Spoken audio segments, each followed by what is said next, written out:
Guys, make sure you stay until the end. We'll talk about common mistakes people make, and they may end up spending thousands of dollars on repairs, diagnostics, parts that they may not actually even need. We'll talk about that in this video today.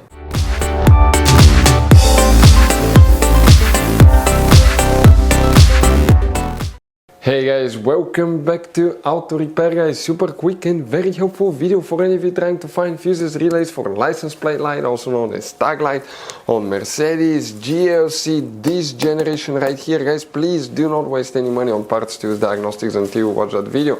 If you have problems with a license plate light not working correctly, it could be quite simple fix guys, and after that, if you guys need to buy replacement parts and tools, we'll share the information in the description of the video below. Check it out and you can see where we get most of our tools and supplies from as well. Let's start on it now.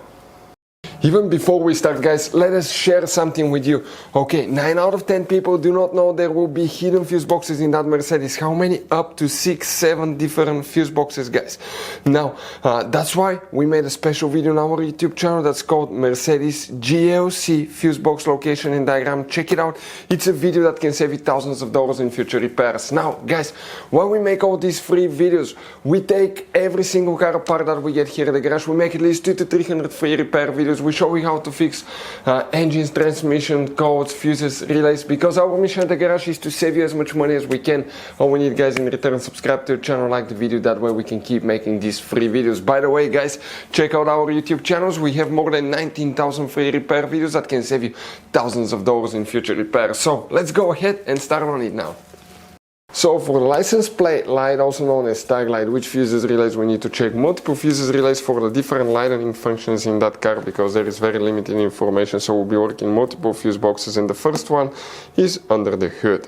When you open the hood facing the engine on the right side, this is the driver's side, you have a fuse box right here. Open the cover. Underneath guys, you're going to find a fuse box with a layout like this one here. Before we guys continue, let's quickly explain why it's always a good idea to test fuses and relays. So guys, let us tell you something really quick guys. People make one common mistake. They never test fuses, relays. They look at them and they assume they're good. At that point, they think they have a good fuse or relay, and they start replacing modules, computers, parts that can cost you thousands of dollars in repairs guys. Always test your fuses. You have no idea how many cars we fixed for customers that said, oh, I checked the fuse, everything's fine, but I still have a problem.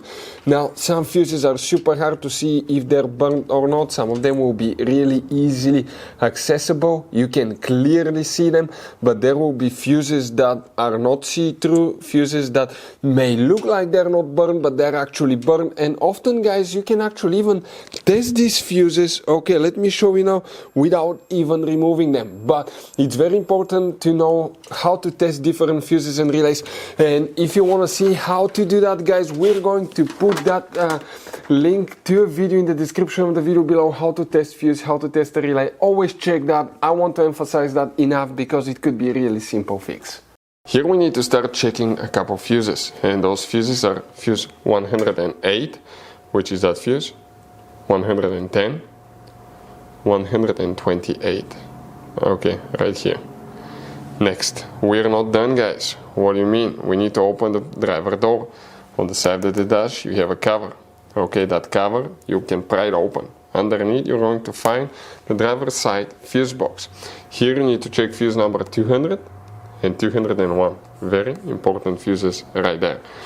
Now, after that, we need to come to the passenger door. Open the passenger side. In the footwell compartment on the passenger side, on the A pillar, you have one cover that you need to remove, and under that cover you're going to find a fuse box with a layout like this one here.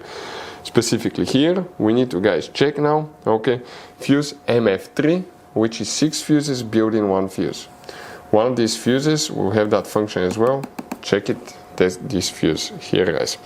Oh, by the way, under the hood, I forgot to mention, we have one more fuse that we need to check, and that fuse will be fuse 125. We said 28, but 25 next to it as well.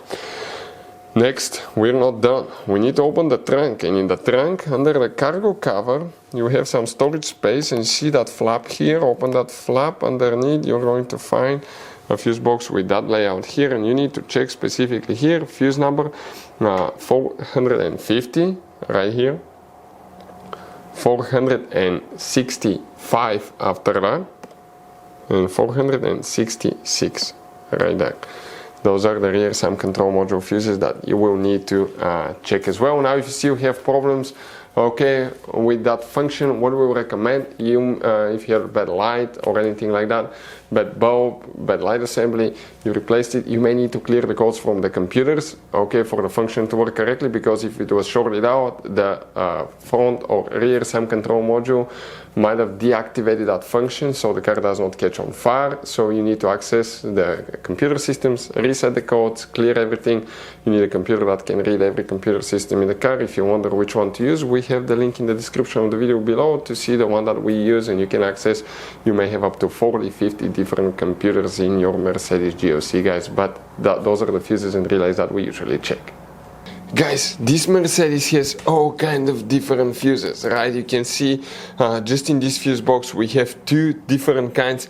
Then if you go in this one, you have even some more special fuses right there in the trunk fuse box as well, guys. Now it's always a good idea to keep some spare ones, guys, in the glove box for a peace of mind. That way, if you're in the middle of nowhere, you need a fuse, you replace it, you're back on the road. Otherwise we'll be stuck in the middle of nowhere, guys. We'll share the links in the description of the video below, where you can get replacement fuses, relays, where we get most of our tools, part supplies from as well. Hopefully guys, the video was helpful. If you have any questions, don't hesitate to let us know. Thank you for watching and see you next time.